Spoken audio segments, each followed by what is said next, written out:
चुनाव में ईवीएम के जरिए हो रही धांधली के मामले में अब विपक्ष चुप बैठने वाला नहीं है। जरूरत पड़ी तो सुप्रीम कोर्ट का दरवाजा खटखटाएगा, क्योंकि विपक्ष जानता है कि सुप्रीम कोर्ट की दखलंदाजी के बाद चुनाव आयोग पर भी प्रेशर पड़ेगा और उसके बाद इस मामले पर गंभीरता से काम हो सकता है। विपक्ष के इस ऐलान के बाद चुनाव आयोग और भाजपा दोनों ही चिंता में पड़ चुके हैं और जब से इस मामले में शरद पवार ने एक बयान के जरिए एंट्री ली है, तब से मामला और ज्यादा सीरियस हो चुका है। एनसीपी के संस्थापक शरद पवार किसी भी बात को ऐसे नहीं बोलते हैं। यही कारण है कि सियासत में उनके बोले गए किसी भी बयान को अंडर एस्टिमेट नहीं किया जाता।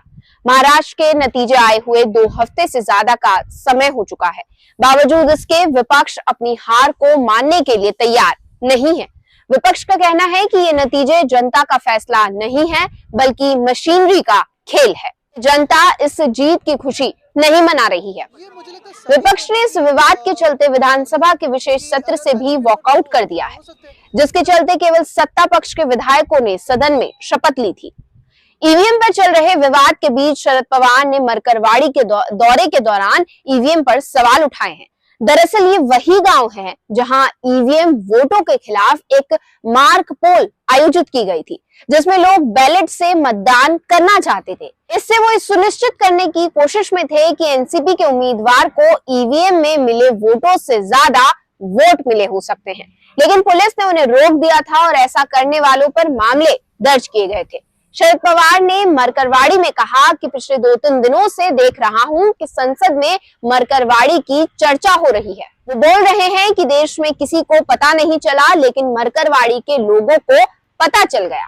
उन्होंने कहा कि चुनाव में तकरार होती है, लेकिन इतनी नहीं।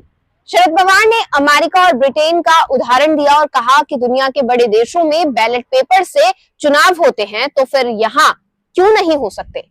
आगे उन्होंने कहा कि इस वोटिंग के बाद मरकरवाड़ी के लोगों में शंका आई और गांव ने फिर से वोटिंग करने की कोशिश की, लेकिन पुलिस ने यहाँ क्यों बंद करा दिया।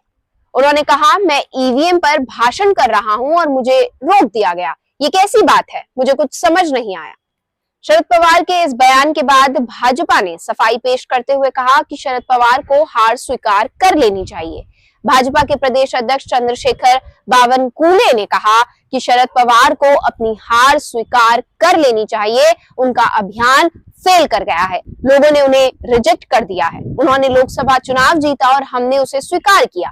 वो ऐसा अगले चुनाव के लिए कर रहे हैं, वो लोकल चुनाव भी हारेंगे। पूर्व मुख्यमंत्री एकनाथ शिंदे ने भी इस विवाद पर अपनी टिप्पणी दी है। उन्होंने कहा, लोकसभा चुनाव में हमारी भी सीटें कम हुई, तब हमने तो नहीं कहा था कि ईवीएम में कोई दिक्कत है। इन लोगों को ईवीएम वाला राग अब छोड़ देना चाहिए। चुनाव हारने के बाद ऐसी बात नहीं करनी चाहिए, इससे लोगों का विश्वास कम होता है। विपक्ष को इसका स्वागत करना चाहिए।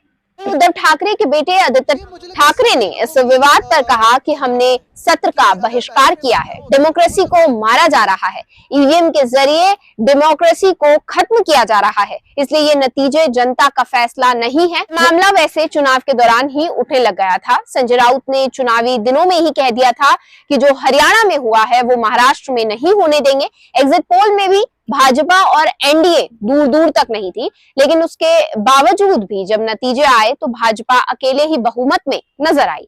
ईवीएम का मुद्दा विपक्ष के साथ ही इस बार जनता ने भी उठाया है। मरकरवाड़ी के लोगों को ईवीएम पर भरोसा नहीं था, इसलिए उन्होंने मार्क पोल के माध्यम से मतदान करने की तैयारी की थी, लेकिन पुलिस ने बीच में आकर उन्हें रोक दिया था। साथ ही उन पर मुकदमे भी दर्ज किए। अब देखना यह होगा कि ईवीएम का मुद्दा सुप्रीम कोर्ट पहुंचेगा कि नहीं।